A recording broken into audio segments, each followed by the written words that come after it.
ठीक है। So next topic जो हम पढ़ेंगे उसका क्या नाम है, बैक्टीरियल जेनेटिक्स। ठीक है, इसमें भी मेनली क्या होता है आपका, जैसे न्यूमेरिकल आता है, या बेसिकली जो क्वेश्चन अभी हम देखेंगे किस टाइप का क्वेश्चन आता है। जब भी हम बैक्टीरियल जेनेटिक्स की बात करते हैं, ठीक है, जनरली इसके अंदर हम डिफरेंट वे वे के बारे में पढ़ते हैं कि कैसे डीएनए ट्रांसफर होता है। ठीक है, जैसे इसमें हम एक तो बात करते हैं कॉन्जुगेशन की, कि कॉन्जुगेशन क्या होता है। ठीक है ना, कि व्हाट इज कॉन्जुगेशन। एक टर्म हम यहाँ पे यूज करते हैं ट्रांसफॉर्मेशन, ट्रांसफॉर्मेशन। और एक टर्म हम यहाँ पे यूज करते हैं आपकी ट्रांसडक्शन। क्या यूज करते हैं, transduction. Conjugation, transformation and transduction.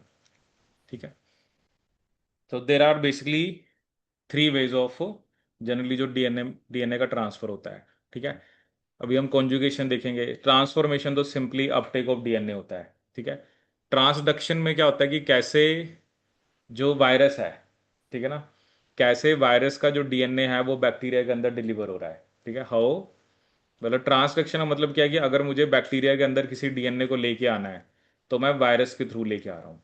ठीक है, किसके थ्रू लेके आ रहा हूँ, वायरस के थ्रू, या जिसे हम क्या बोलते हैं, बैक्टीरियोफाजिस। ठीक है, तो बैक्टीरियोफाजिस वो वायरसेस होते हैं जो किसको इन्फेक्ट करते हैं, बैक्टीरिया को, बैक्टीरियोफाजिस। बैक्टीरियोफेजिस या बैक्टीरियोफाजिस वो वायरसेस होते हैं जो किसको इन्फेक्ट करते हैं, बैक्टीरिया को। ठीक है, तो इसमें सबसे पहले जैसे हम देखेंगे कॉन्जुगेशन। ठीक है, जैसे मैं आपको थोड़ा सा पहले बेसिक बताता हूँ कॉन्जुगेशन में क्या होता है। जैसे इसमें क्या होता है ना, इसमें हम एक एफ फैक्टर की बात करते हैं। ठीक है, जैसे मान लो आप यहाँ पे दो बैक्टीरिया हम लेते हैं। जैसे एजबिनो की जो बैक्टीरिया है, एक तो उसके पास क्या होता है, उसके पास अपना क्रोमोसोम होता है। ठीक है, जैसे उसके पास अपना क्रोमोसोम है। बट इसके अलावा जैसे एक बैक्टीरिया होता है, उनके पास एक प्लाज्मिड होता है जिसे बोलते हैं हम एफ प्लाज्मिड। ठीक है, जिसे हम क्या बोलते हैं, एफ प्लाज्मिड। जैसे मान लो इस बैक्टीरिया के पास एफ प्लाज्मिड है, तो इसका मतलब ये बैक्टीरिया एफ प्लस है। ये बैक्टीरिया कैसा है आपका, एफ प्लस। ठीक है, लेकिन अगर बैक्टीरिया के पास एफ प्लाज्मिड नहीं है तो उसे हम क्या बोलते हैं, एफ माइनस। उसे हम क्या बोलते हैं, एफ माइनस। अगर बैक्टीरिया के पास प्लाज्मिड है तो वो एफ प्लस है, और उसके पास प्लाज्मिड नहीं है तो उसे हम क्या बोलते हैं, एफ माइनस। ठीक है, मतलब इसको जैसे मेल बोल देते हैं, इसको फीमेल। लेकिन जब कॉन्जुगेशन होती है, कॉन्जुगेशन का मतलब क्या है कि जब दोनों का लिंक होता है आपस में। ठीक है, और वी कैन से इसमें ना एक पाइलस फॉर्मेशन होती है। क्या होती है, पाइलस फॉर्मेशन। ठीक है, जैसे एक पाइलस फॉर्मेशन होती है।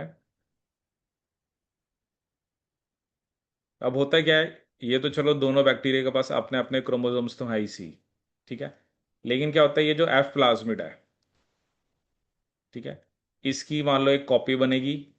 ठीक है, जैसे क्या होता है ना, ये ऐसे नहीं होता कि ऐसे पूरा का पूरा सर्कुलर चला जाता है। ठीक है, जैसे मान लो कि ये ऐसे लीनियर फॉर्म में जाता है।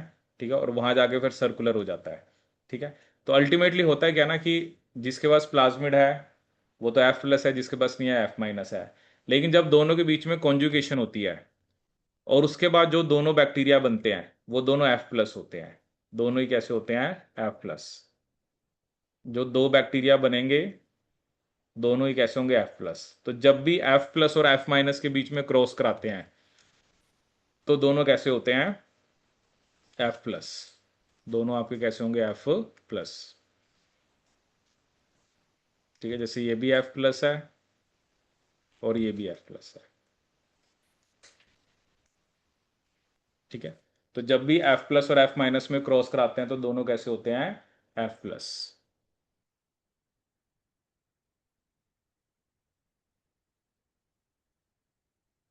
एक तो आपको ये याद रखना है।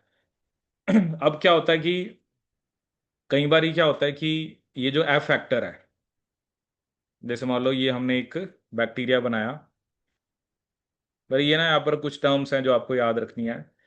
एफ प्लस क्या होता है, एफ माइनस क्या होता है। अब जैसे मान लो ये बैक्टीरिया है, ये तो आपने कह दिया बैक्टीरिया का, मान लो उसका खुद का क्रोमोसोम है। ठीक है, अगर जो एफ फैक्टर है, जैसे मान लो ये एफ फैक्टर है, अगर ये एफ फैक्टर बैक्टीरिया के क्रोमोसोम में इंटीग्रेट हो जाए, जैसे ये जो एफ फैक्टर है किसमें इंटीग्रेट हो जाए, बैक्टीरिया के क्रोमोसोम के अंदर, अगर एफ फैक्टर किसमें इंटीग्रेट हो जाए बैक्टीरिया के क्रोमोसोम के अंदर, तो उसे हम क्या बोलते हैं आपका, उसे बोलते हैं हम H F are.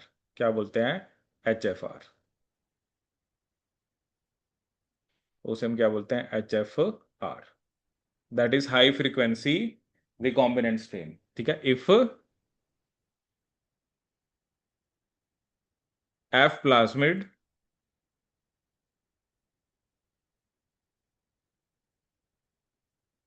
is integrated into bacterial chromosome.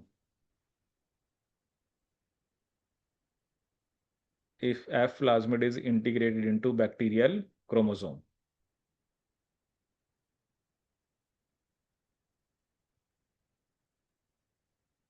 तो उसे हम क्या बोलते हैं आपका? H F are. H F are is high frequency recombinant strain.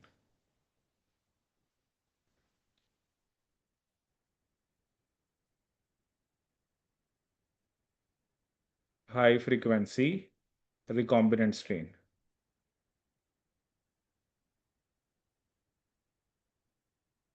और एफ प्लाज्मिड किसमें इंटीग्रेट हो गया? बैक्टीरियल क्रोमोसोम में, तो उसे हम क्या बोलते हैं आपका? H F are. High frequency recombinant strain. ठीक है।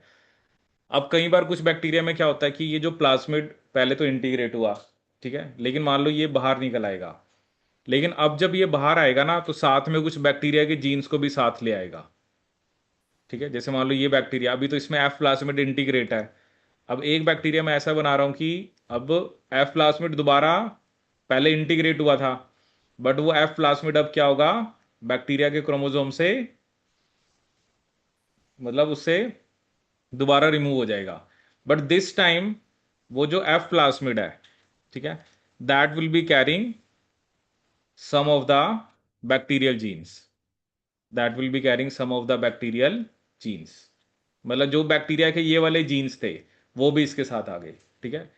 This is F plasmid with bacterial chromosome genes.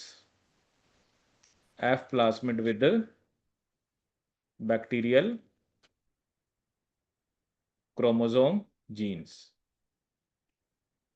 तो इसे हम क्या बोलते हैं आपका? F prime. इसे हम क्या बोलते हैं आपका? F prime.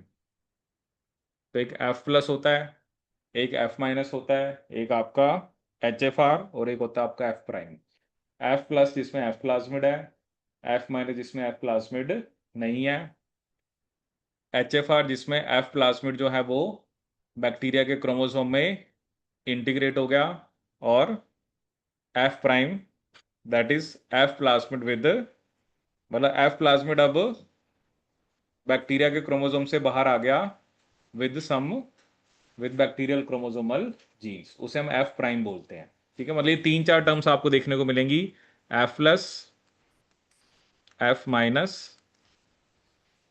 H F are and F prime. ठीक है। चलिए देखते हैं इसमें। जैसे ये देखो, ये मैं आपको पहले एक दो डायग्राम दिखाता हूँ। जैसे आप ये देखो, ट्रांसफॉर्मेशन का सिंपल मतलब क्या होता है? जैसे ये एक डीएनए है, आपने सिंपली डीएनए को बैक्टीरिया में डाल दिया।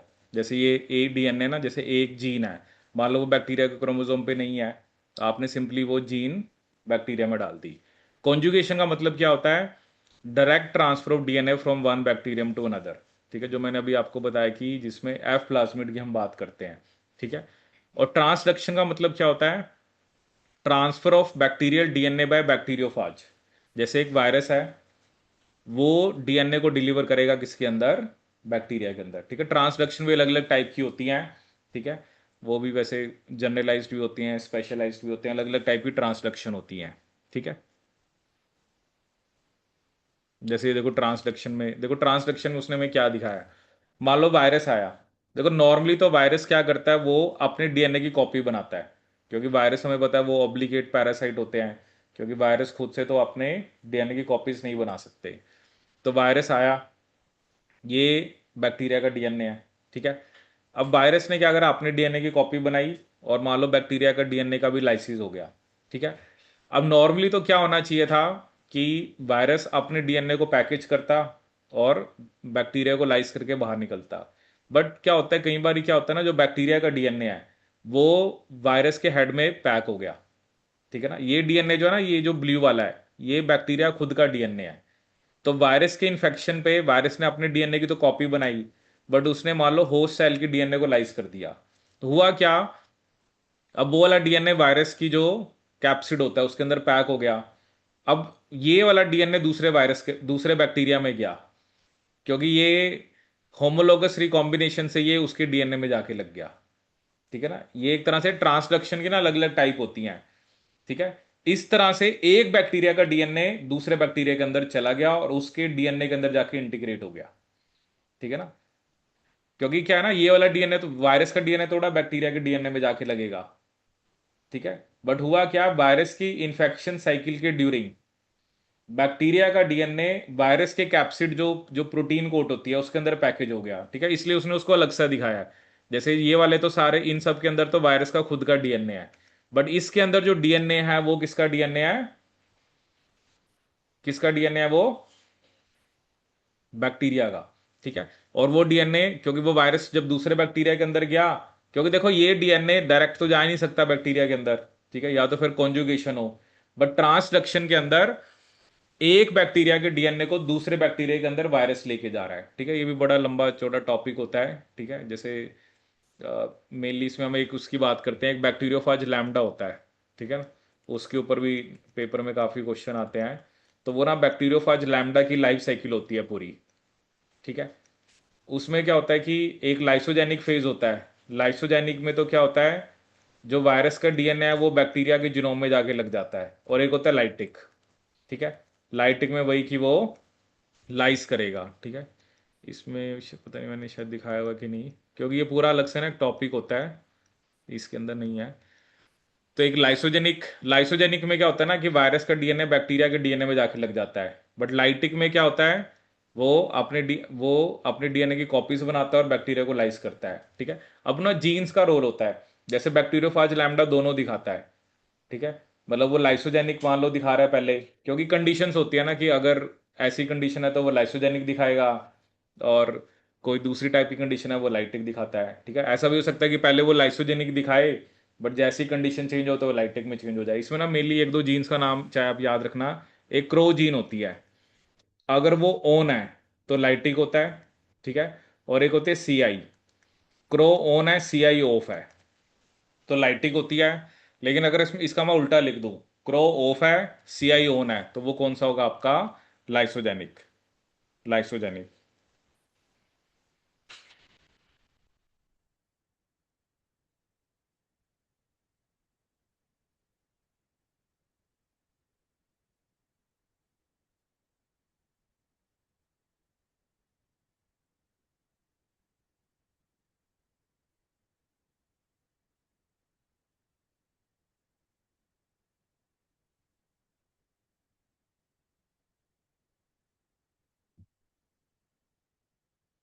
ठीक है, तो क्रो ऑन और सी आई ऑफ। क्रो ऑन का मतलब क्या होगा आपका, लेकिन अगर उल्टा लिख दूं, क्रो ऑफ है सी आई ऑन है, तो वो लाइसोजेनिक। ठीक है, डन।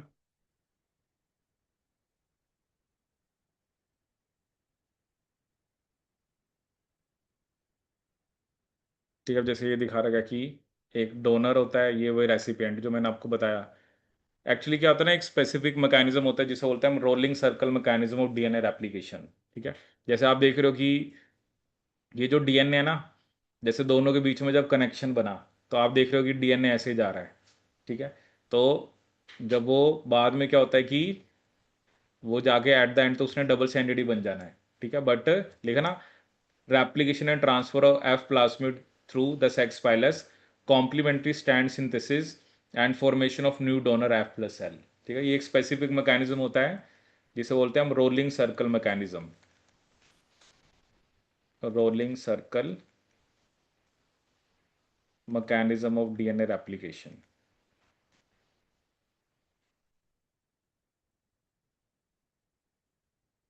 तो ऐसा नहीं होता है कि पूरा सर्कुलर जाता है।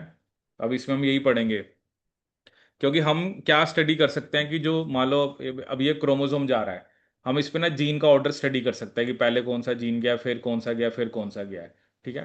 तो जनरली हम एक एक्सपेरिमेंट करते हैं जिसे बोलते हैं हम इंटरप्टेड मेटिंग एक्सपेरिमेंट। क्या बोलते हैं? Interrupted mating experiment. Interrupted mating experiment. इस एक्सपेरिमेंट के थ्रू हम क्या कर सकते हैं कि हम ये बता सकते हैं कि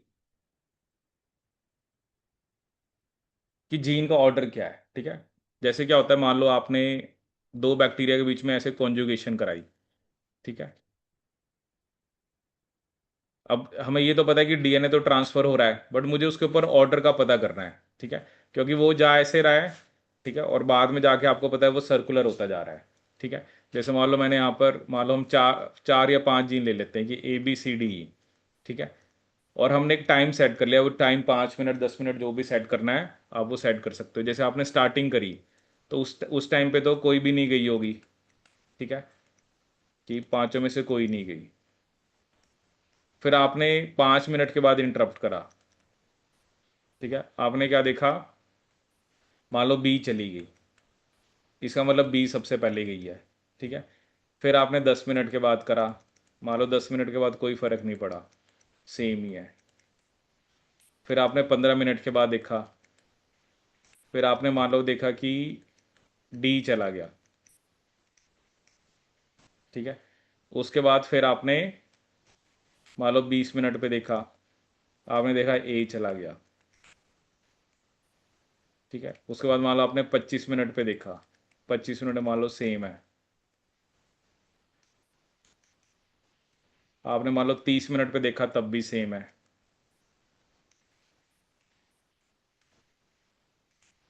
फिर मान लो आपने देखा 35 मिनट्स पे, तो आपने देखा सी भी चला गया।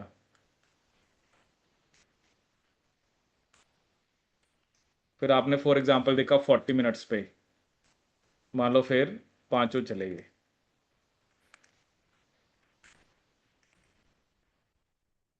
इससे हमें क्या देखने को मिला कि सबसे पहले अगर हम बात करें कौन सी जीन गई है, तो आप बोलोगे कि सबसे पहले जो जीन गई है वो कौन सी गई है आपकी? बी। ठीक है। आपने सबसे पहले लिख देना बी। अब बी के जाने के बाद गई है डी। अब बी 5 मिनट पे गई थी, उसके 10 मिनट के बाद, क्योंकि 10 मिनट में कुछ नहीं किया, 15 मिनट पे डी भी चला गया। तो बी जाने के 10 मिनट के बाद, जैसे ये जो हम दिखा रहे हैं, क्योंकि बैक्टीरियल जेनेटिक्स में जो हम जीन डिस्टेंस है वो मिनट्स में निकालते हैं, तो बी जाने के कितने मिनट्स के बाद डी गया? 10 मिनट के बाद। तो ये भी एक बार एग्जाम में क्वेश्चन आया था कि बैक्टीरियल जेनेटिक्स के अंदर, जैसे नॉर्मली तो हमने जीन डिस्टेंस जो निकाला था वो सेंटीमॉर्गन में निकाला था, बट जो बैक्टीरियल जेनेटिक्स होती है, बैक्टीरियल जेनेटिक्स के अंदर जो जीन डिस्टेंस है वो हम किस में निकालते हैं? मिनट्स में।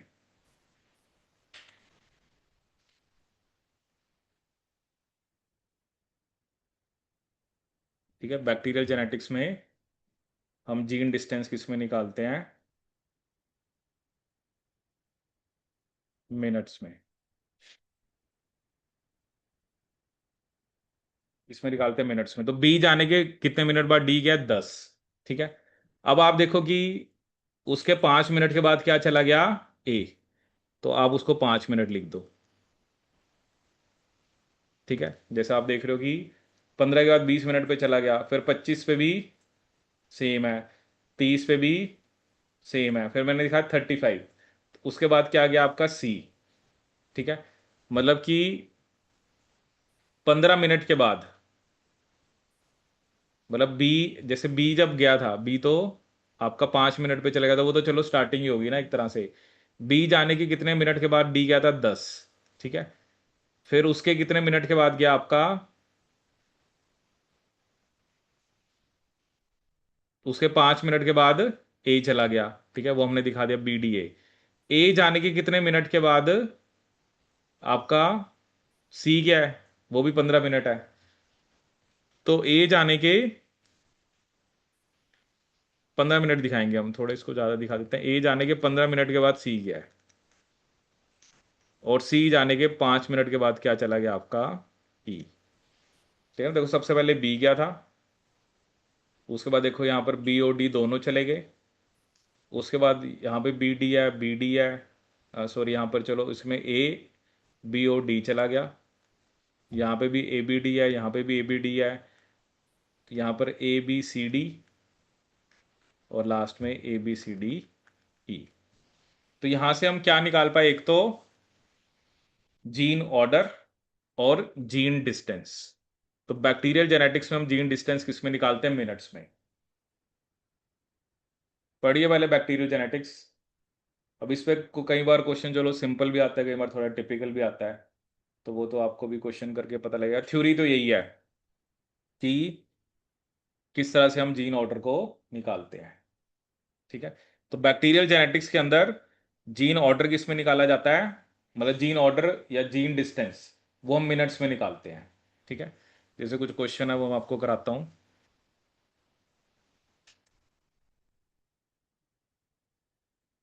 जैसे एक दो क्वेश्चन मैं आपको बताता हूँ। जैसे मान लो ये हमें एक सिंपल सा क्वेश्चन दे रखा है, देखो क्या क्वेश्चन दिया है।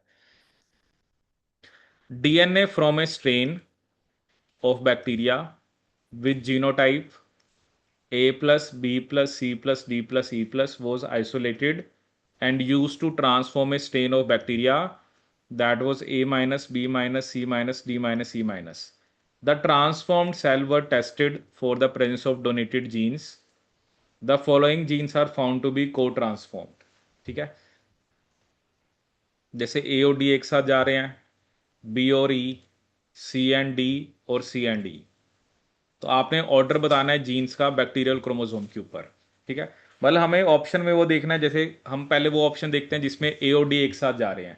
ठीक है, जैसे इस ऑप्शन में तो जा ही नहीं रहे, क्योंकि इसमें ए और डी दूर दूर हैं, तो ये नहीं आंसर हो सकता। इसमें चलो ए और डी पास पास हैं, इसमें भी दूर दूर हैं, ये भी नहीं हो सकता, इसमें भी, तो इन दोनों में से है। फिर बी और ई साथ साथ, वो भी चलो इधर भी साथ साथ हैं, इधर भी साथ साथ है। को ट्रांसफॉर्म मतलब जो दोनों एक साथ जा रहे हैं, सीओडी एक साथ। अब सीओडी इस ऑप्शन में तो एक साथ हैं, बट इस ऑप्शन में डी दूर है, सी दूर है, तो ये आंसर भी नहीं हो सकता। और सी और ई एक साथ, तो इसका आंसर क्या होगा, सेकंड। एक तो ऐसे सिंपल से क्वेश्चन आते हैं, जिसको दिखाता हूँ आपको मैं।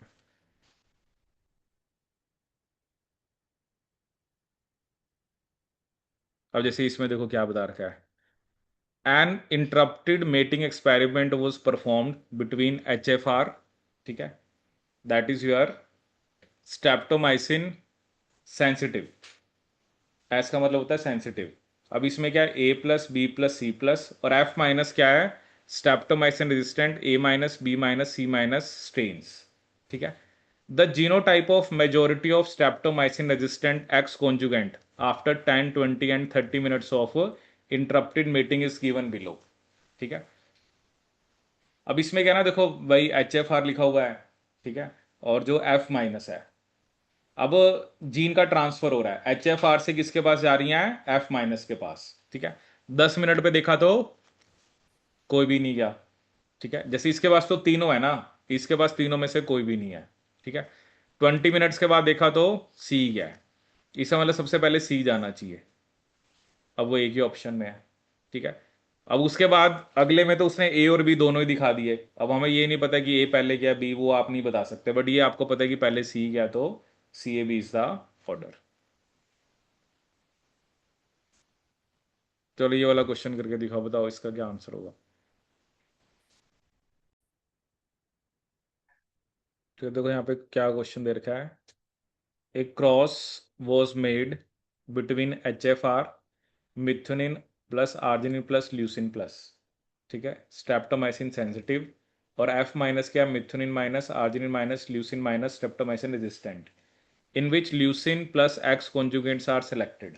ठीक है, if the linear organization of the genes are leucine arginine methionine, मतलब ये हमें हमें ये पता है कि एच एफ आर से एफ माइनस में जाना है, और हमें लीनियर ऑर्गेनाइजेशन बता रखी है कि ल्यूसिन के बाद आर्जिनिन है, फिर मिथ्योनिन है। Which of the following genotype is expected to occur in the lowest frequency. अब देखो ना, आप कह रहे हो कि ल्यूसिन चलो ठीक है, ल्यूसिन पहले गया, ठीक है, आर्जिनिन नहीं गया, मिथ्योनिन नहीं गया, ठीक है। चलो ल्यूसिन चला गया, आर्जिनिन चला गया, मिथ्योनिन नहीं गया, या ल्यूसिन के बाद आर्जिनिन मिथ्योनिन। लेकिन ल्यूसिन चला गया, आर्जिनिन गया नहीं, मिथ्योनिन चला गया। तो ऑर्डर के हिसाब से तो ये होना चाहिए था ना कि पहले ल्यूसिन फिर आर्जिनिन फिर मिथ्योनिन। तो सबसे कम मिलने के चांसेस फोर्थ वाले हैं, ठीक है। अब ये कुछ ऐसा हो सकता है, क्या पता उसके अंदर कोई जीन में म्यूटेशन हो गई हो, जैसे आर्जिनिन वाली जीन या तो चली गई हो बट फिर कुछ चेंज हो गया हो, बट वो मिलने के चांसेस कम है। क्योंकि ऑर्डर के हिसाब से तो यही होना चाहिए था ना कि ल्यूसिन पहले गया, फिर आर्जिनिन, फिर मिथ्योनिन। आप कह रहे हो ल्यूसिन चला गया, आर्जिनिन गया नहीं और मिथ्योनिन चला गया। तो ऑर्डर के हिसाब से तो फिर ये, जैसे मान लो हमने वैसे एक सिंपल सा क्वेश्चन, जैसे मैंने आपको ये बताया कि अगर ऑर्डर ये है BDAC, आप कह रहे हो बी चला गया, डी चला गया, ए गया ही नहीं, सी चला गया, तो फिर ऐसे अकॉर्डिंग टू द ऑर्डर फिर वो बात बन नहीं रही ना, तो इसलिए वो लोएस्ट फ्रीक्वेंसी में मिलने के आपको चांसेस हैं, ठीक है। जैसा भी ये क्वेश्चन है एक, 5 bacterial markers were followed for a cotransduction experiment, ठीक है। The following table documents the observation of this experiment. Plus denotes cotransduction, minus denotes lack thereof, और एनडी का मतलब नो डिटरमाइंड, ठीक है। अब इसमें हमें pick the correct order in which the genes are arranged on the bacterial chromosome, ठीक है। अब देखो मान लो गैलेक्टोज है, वो कह रहा है गैलेक्टोज के साथ आर्जिनिन है, ल्यूसिन नहीं है, स्ट्रेप्टोमाइसिन है, मिथ्योनिन नहीं है। मतलब गैलेक्टोज के एक तरफ आर्जिनिन होना चाहिए, दूसरी तरफ क्या होना चाहिए आपका, स्ट्रेप्टोमाइसिन, ठीक है। जैसे हमें वो ऑप्शन देखनी है ना जहां पर ये तीनों एक साथ हो, गैलेक्टोज, आर्जिनिन और स्ट्रेप्टोमाइसिन।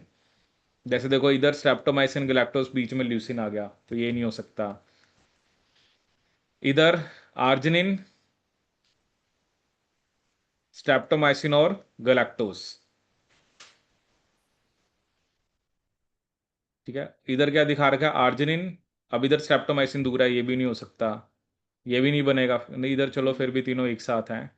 फिर बाकी देखते हैं, ल्यूसिन के साथ स्ट्रेप्टोमाइसिन और मिथ्योनिन, ल्यूसिन के साथ स्ट्रेप्टोमाइसिन और मिथ्योनिन, तो अब इधर ल्यूसिन से स्ट्रेप्टोमाइसिन दूर है, तो यही ऑप्शन बनेगी ना इसमें। ल्यूसिन के साथ स्ट्रेप्टोमाइसिन मिथ्योनिन हो गया, स्ट्रेप्टोमाइसिन के साथ फिर ल्यूसिन दिखा रखा है यहाँ पे, तो फोर्थ ही बनेगा। मतलब इसमें थोड़ा सा आपको ना ये देखना पड़ेगा कि कैसे इस टाइप के क्वेश्चन को करना है, कि अकॉर्डिंग टू द सिचुएशन आपको करना है, ठीक है।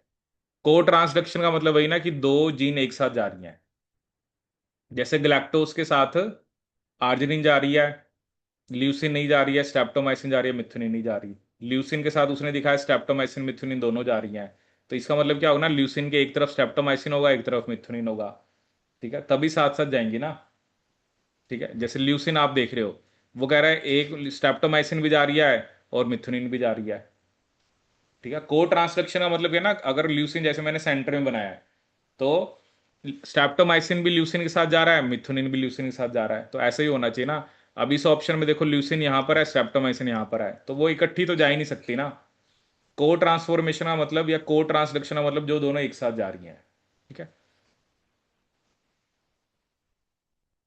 अब जैसे ये क्वेश्चन है, ठीक है, चलो ये वाले क्वेश्चन आप करना ट्राई, जैसे ये फिफ्थ वाला, ठीक है, ये सिक्स हो गया आपका, 7, 8, एक ये क्वेश्चन हो गया। कुछ इसमें से थोड़े से कॉम्प्लेक्स भी लगेंगे आपको, बट चलो एक बार आप ट्राई करना, ठीक है। जैसे ये क्वेश्चन देखो, आप देखो पहले तो ना थोड़ा बहुत आपको बेसिक टर्म्स के बारे में पता लग गया, HFR क्या होता है, F- क्या होता है। अब देखो इसमें क्या है, अब एक चीज और भी होती है ना, जैसे आप, जो आपका जैसे HFR है वो सर्कुलर है, ठीक है। अब कहीं, अब देखो क्या होता है, जो DNA जा रहा है उसमें ना अलग अलग पॉइंट्स हो सकते हैं, जैसे मान लो कि जैसे इस टाइप के क्वेश्चन में क्या होगा, मान लो कि अब डिपेंड कर रहा है कि वो कट कहाँ से रहा है। अब यहाँ से कट रहा है, तो अब या तो ऐसे भी जीन्स जा सकती हैं, ऐसे भी जीन्स जा सकती हैं, क्या पता वो यहाँ से कट हो रहा हो। तो ये जो हमें यहाँ पे दे रखा है ना, जैसे HFR अलग अलग दे रखे हैं, ठीक है। HFR अलग अलग का मतलब ये भी हो सकता है कि जो DNA है वो अलग अलग पॉइंट पे जाके इंटीग्रेट हुआ बैक्टीरिया के अंदर जाके, ठीक है। और उसके बाद कौन कौन से, जब वो वहां से मान लो कट रहा है, तो फिर कौन कौन से मार्कर्स आ रहे हैं, ठीक है ना। ये थोड़ा सा आपको एक बार चलो आप खुद से ट्राई करोगे तब थोड़ा सा आपको बेटर वो आएगा, क्योंकि सिर्फ यहाँ पे बेसिक समझाने का मतलब क्या है, जैसे एक आधा क्वेश्चन अगर,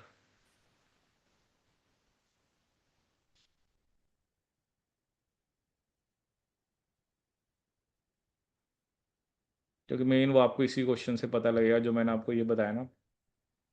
ये जैसे अब यहाँ पे उसने HFR अलग अलग लिखे ना, HFR 1, HFR 2, HFR 3, HFR 4, ठीक है। जैसे इसको मैं अब थोड़ा सा आपको बताता हूँ ताकि आपके लिए थोड़ा सा करना इसको ईजी रहे। जैसे मैंने सर्कुलर बनाया, जैसे अब क्या होता है ना, मे बी जहां से भी कट हुआ है, मान लो वो कह रहा है कि मिथुनिन कितने मिनट के बाद गया, 15 मिनट के बाद, ठीक है। उसके फिर मतलब ये 30 मिनट, मतलब मे बी उसके फर्दर 15 मिनट के बाद थ्रियोनिन गया, मतलब मिथुनिन और थ्रियोनिन में डिस्टेंस 15 मिनट का है, ठीक है। उसके 12 मिनट के बाद क्या आ गया, फिनाइलएलेनिन, और उसके ये जो मैल जो भी लिखा हुआ है उसके 15 मिनट के बाद ये गया, ठीक है। ये तो मैंने एक बना दिया। अब हमें दूसरे वाले भी देखने पड़ेंगे, जैसे अब देखने पड़ेंगे इसमें कुछ कॉमन है, जैसे बायो की हमने बात नहीं करी, THY की हमने अभी बात नहीं करी, हिस्टिडिन की बात हमने करी, मैल की बात करी, ठीक है। अब मैल यहां पर कितने मिनट्स के बाद गया, 77, ठीक है। अब इसमें या तो ये हो सकता है कि अब जो भी पॉइंट आप मान के चलोगे स्टार्टिंग का, मान लो उसके 50 मिनट के बाद बायो गया, जैसे हम उल्टा मान के चल सकते हैं। जैसे मान लो ये पॉइंट था, अब यहां से बायो गया कितने मिनट के बाद, 50, उसके 1 मिनट के बाद THY चला गया, उसके 9 मिनट के बाद हिस्टडीन चला गया, और उसके 17 मिनट के बाद मैल चला गया। हमने ये ऑर्डर बनाया, ठीक है। फिर इसमें क्या है, सिस्टीन, फिनाइलएलेनिन, हिस्टडीन, ठीक है। अब हिस्टडीन यहां पर है, ठीक है। फिनाइलएलेनिन ये रहा, ठीक है ना। हिस्टडीन के मतलब फिनाइलएलेनिन कितने मिनट पे गया है, 26, और सिस्टीन कितने मिनट के बाद गया है, 10 मिनट के बाद।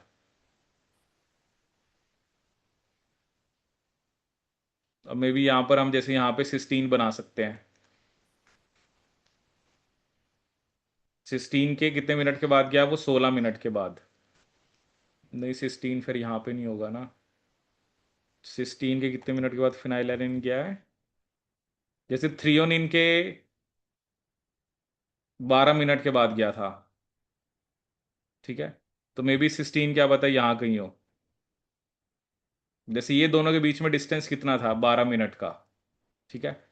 सिस्टीन और फिनाइलएलेनिन में कितना है, 16 मिनट का। तो मे बी क्या पता सिस्टीन यहाँ पर हो, कि ये मतलब इन दोनों में 4 मिनट का गैप हो, ठीक है। अभी वो है ना, मैं वैसे ही आपको बता रहा हूँ कि कैसे इसको करना है। फिर जैसे इसमें दिखा रखा है हिस्टिडिन गया कितने मिनट के बाद, 12, उसके बाद बायो, ठीक है। फिर मतलब ये फिर इस तरफ जा रहा है, हिस्टिडिन के बाद बायो, फिर एजी, फिर THI। अब इसमें उसने क्या माना है ना कि based on the above observation the following statements were made assuming, मिथुनिन को हम 0 मिनट कहता मान के चलेंगे, और उसके बाद थ्रियोनिन को 15 मिनट मान के चलते हैं, ठीक है। फिर उसके बेस पे आपको बताना है। तो थोड़ा सा ये मे भी आपको लगे थोड़ा सा कॉम्प्लेक्स, बट ये है कि एक बार आप ट्राई करोगे तभी आपको पता लगेगा। HFR अलग अलग का मतलब ये हो सकता है ना कि जो मे बी जो क्रोमोसोम है, ठीक है, क्योंकि हमें नहीं पता ना कि बैक्टीरिया के क्रोमोसोम के अंदर वो जो एफ प्लाज्मिड है वो कहाँ कहाँ पे जाके इंटीग्रेट हुआ है। अलग अलग जगह भी तो इंटीग्रेट हो सकता है ना, वही थोड़ा है कि एक ही जगह पे इंटीग्रेट होगा, किसी बैक्टीरिया के अंदर वो कहीं इंटीग्रेट हो गया। अब क्या होगा जब वो बाहर आएगा, तो वो डिपेंड करेगा ना, इंटीग्रेशन वाला पॉइंट जो था उसके आसपास वाले में भी DNA को वो बाहर लेके आ रहा है। जैसे मैंने आपको एक एफ प्राइम बताया था ना, एफ प्राइम क्या था कि एफ प्लाज्मिड पहले लगा बट साथ में कुछ बैक्टीरिया का DNA ले आया, ठीक है। तो ये उस हिसाब से आपको अलग अलग HFR दिखा रखे हैं, ठीक है। कोई ना, आप इसको करना ट्राई, नहीं तो ये फिर मैं आपको थोड़ा सा एक्सप्लेन करूंगा, ठीक है। क्योंकि पीछे भी एग्जाम में क्वेश्चन ना ये वाला भी आया था, तो इसके लिए आपको पता होना चाहिए कि एफ प्लस, देखो हमने डेफिनेशंस देख ली हैं, एफ प्लस क्या होता है, एफ माइनस क्या होता है, HFR क्या होता है, ठीक है। तो ये मैं आपको शेयर करूंगा, आप ये वाले क्वेश्चन ट्राई करना, फिर इसको हम कल डिस्कस करेंगे।